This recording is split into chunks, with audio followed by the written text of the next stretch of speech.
games. What do you have to do to beat Wisconsin? Well, there's a lot of things. I think obviously you've got to do a great job defending. You got to be very patient. They're veteran basketball team that is very, very sound in terms of what they do. And then defensively, what you see is what you get. I mean, they're going to just sit and keep you in front and wall you up and play physical and. It's I don't know how many times we've played Wisconsin in the time I've been here, but it's just another Wisconsin basketball team that is very, very talented, probably maybe one of the best ones I've seen. I know you don't go through the season thinking about anything other than what you have to do today and getting better, but can you, as the coach of this team, use tomorrow as a gauge or a litmus test of, hey, this is where we are right now, and this is, are you going to find out a lot about your team tomorrow? Yeah, but I think I've learned over time, if you ever, you said at the beginning, if you start to look ahead and say, okay, we've arrived, and then the next game you show up and drop an egg, how many times do you see that happen? Mm-hmm. So I think that's why I've always tried to stay sort of in the moment, if you will, in terms of day by day. Because there's no guarantees anymore in terms of, we're playing better basketball right now, but can we take a step forward? Yes, but we could take a step backwards too, and that's just sort of the human nature of it all. Do you anticipate you'll learn something? You'll learn a lot by what you see out of them tomorrow? Yeah, but I see that every game because I think every game has a different twist to it in terms of, just who you're playing, where you're playing, when you're playing, those types of things.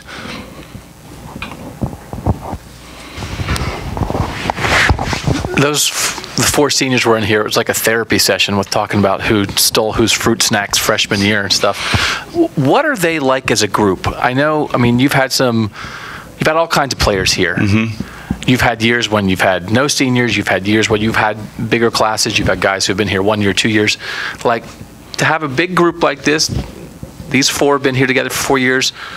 Do they have a personality as a class? Have they, they're all individual people, yeah. But what's the group like? What are your seniors like?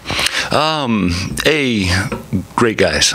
And when I say that, they're fun to be around, off season, whenever it is. They're just a unique blend of guys that have really come from sort of all different walks of life and have meshed together. And quite honestly, I've seen it over time. Those guys are probably four best friends, just in terms of when they came in and living together and growing together. It's been unique to watch them. And like I said, just the dynamics of where they came from and to see them this close is unique. So their freshman year was the final four year, right? You've had some guys who have come in as freshmen and been able to play huge roles right away or had to play huge roles right away. You've had some guys who maybe can watch a little more and contribute here and there as freshmen. For a guy's overall career, if you wanted to say, I want this guy to have a good 4-year career here, ideally, do you want them playing a lot as freshmen? Do you want them being able to sit and watch and learn as freshmen? Is there anything that, that you've noticed it's better for a guy's overall career if he's thrown right in or if he's able to ease in? It's funny because everybody's a little bit different. And I got, first of all, I didn't want to ease D'Angelo into it. Okay, go ahead and let him go. I think, you go back to when we lost a bunch of guys early, freshmen, and in 2008, I had two guards, John Diebler and Evan Turner. And, I'd tell them, hey, look, I don't have anybody else to play. You've got to go out there no matter how good you are, how bad you are, you have to play. And as that progressed, Evan kind of beat John out. If you remember at the end of John's freshman year, he wasn't playing a whole lot. And so you have those types of situations. William Buford wasn't playing very much, and David Lighty broke his foot. and he becomes the Big Ten Freshman of the Year.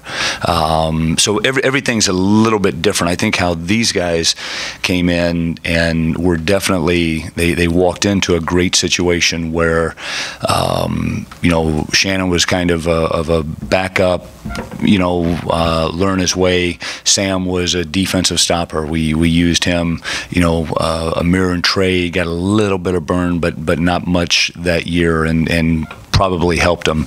Ideally, I think you would like to see guys just progress all the way through their careers, but it never works out that way. Yeah. They mentioned sophomore year, getting a new game in the locker room, which is kind of what you did this year, I think, to try to shake things up. But Trey remembered that as maybe the reason you went on that winning streak at the end of the season, because everybody all bonded around the, what was it, Mario Karts? Yeah, you remember? I honestly don't. It's obviously a big moment in the program. Yeah, we need Dave Egelhoff up there, because he's the one that put. I don't even know how to play those games. Okay. Yeah, So Egelhoff was the reason you guys won 11 in a row and went to the Elite Eight? I think that's probably correct. If he put the game in there, I am not sure. All right. I don't have anything else. Mario Kart. I'm sure you're going to deflect this question about the wins record and the possibility you'll have your 400th career win tomorrow. I know you're probably focused on this team and this game and this opponent, but there has to be some underlying pride. All the assistant coaches, all the players that you've had, even back to Butler and Xavier, that contributed to these milestones both here and for you individually. Just there's no time at this point of the year to take a minute to reflect on it, but what do you think about when people come at you and say, hey, you've accomplished this and accomplished that? Honestly, I'm like, I just want to win the next game. Like I said, you don't think in terms of those scenarios, that situation, because if you don't play well, so to me, there's no difference going into tomorrow's game than there was any other game that I've ever gone into mentally in terms of I just really would like to win this basketball game, being the last regular season game of the year, the last home game of the year. It's more along those lines. If it ever happens, and I'm sure at that point I'll take a deep breath and reflect on it, but right now I really haven't. Only time you played Wisconsin, I assume you saw them when you were scouting other teams, and you're clearly the end of the season. They've gone without Trayvon Jackson. Just how do you qualify what they? You've been on a run like they've been on before in this conference. Just talk about what they accomplished so far this year. Yeah, it's funny because I think that you look and. You're exactly right. We've had some runs like that where you get knocked down, but they've done a great job recovering.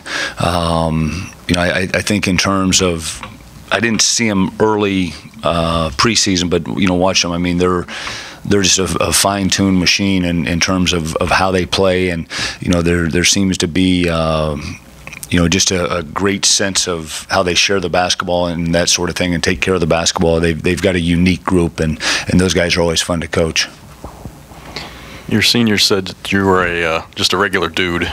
Do you feel like a regular dude with them? And how has your relationship with them changed and evolved from when you're recruiting them as seniors in high school to now they're seniors?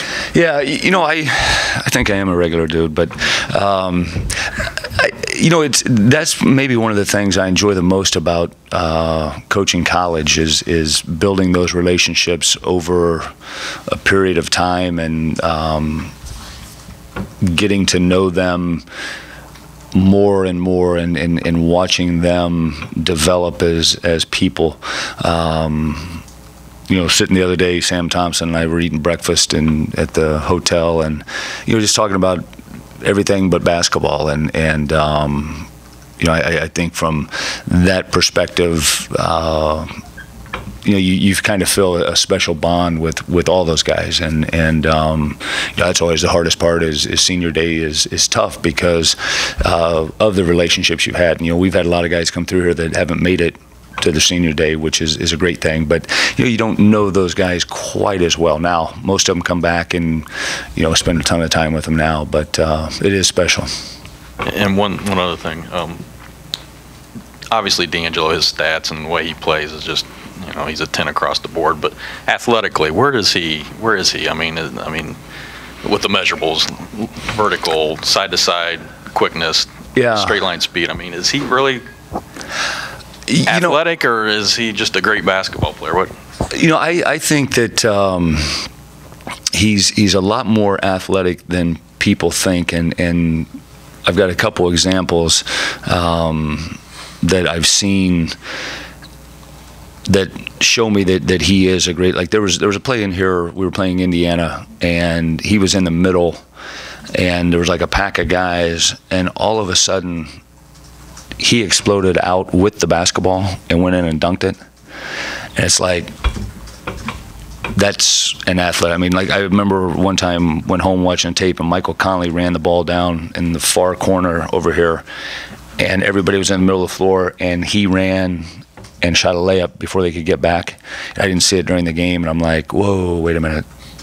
And I kept rewinding it like, oh my God, you knew Michael was a great athlete, but, and I've seen D'Angelo do some things like that. You watch him, the other night he got switched on Newble, and Newble was very shifty with the basketball, and he couldn't go around him.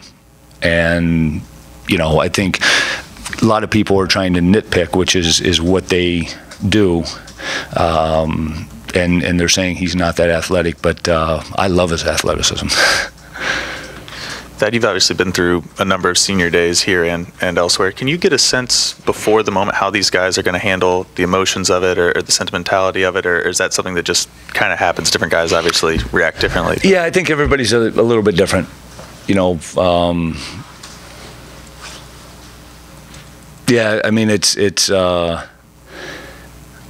Some guys are a little bit, emotional or whatever. Like I said, one guy told me, he said, I'll come back and play in the summers. This isn't my last time in here. And I'm like, okay. But no, everybody's just a little bit different in terms of how they see it. Just to follow up on that. Mario Kart again? Or no. Pac-Man? I don't even know what it is, but I'm just repeating what Trey said. Have you ever, the way you do the senior thing right before you go back in the locker room and then you come out and play, right. Have you ever seen it have an effect on any of your seniors adversely at the start of a game because they're trying to get over that and get into the game? Not that I know of. Okay. Not that I know of. It's a heck of a question. I know I've thought about that, like, geez, I hope they're not messed up, and maybe the only guy I've seen it really, really get was Mark Titus. He got kind of emotional out there, and I still got that one on him. But most guys are kind of, it's a cool thing to walk out there. Right. Well, yeah, because I think he found out I wasn't going to start him, and that's why he was so upset. Yeah.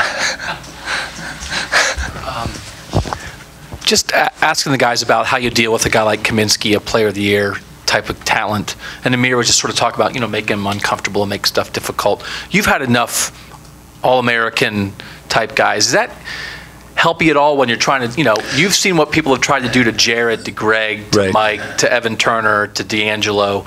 Does it help you all when you're trying to figure out what to do against a guy like Kaminsky? It a little bit, but not enough. He's so unique. He leads them in assists, leads them in points, rebound.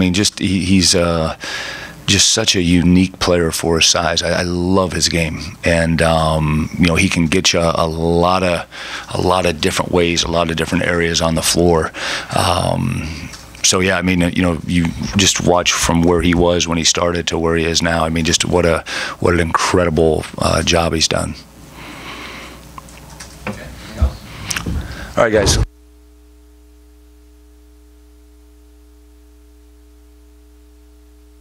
You're getting the help that you needed to get today to get into the top 4 seeds. Does that concern you at all, that that incentive won't be there tomorrow to be in the top 4? Or you just figure, hey, this is the biggest game of the season. This is a chance to improve our NCAA and get some confidence going into the postseason? Basically, Michigan State's winning at Indiana and Iowa's beating Northwestern. Okay. Your hopes are pretty much going by the wayside. Right. Yeah, I didn't know those guys were playing right now, but I live in a bubble. I really do. And no, I think it's, you know, it's like crying over spilled milk in terms of, you know, how things unfold. And you know, it's just, this year's so unique because we've all played such different schedules. You know what I'm saying? I mean, it's really, I don't know, there's some luck of the draw. I will tell you that in terms of how, when the schedule comes out and how it plays out, that's for sure. But our focus will be tomorrow, and tomorrow night at 6:30 we take a deep breath. And I mean, it's amazing to think that I'm going to walk into our last regular season practice here in a couple minutes. So, all right.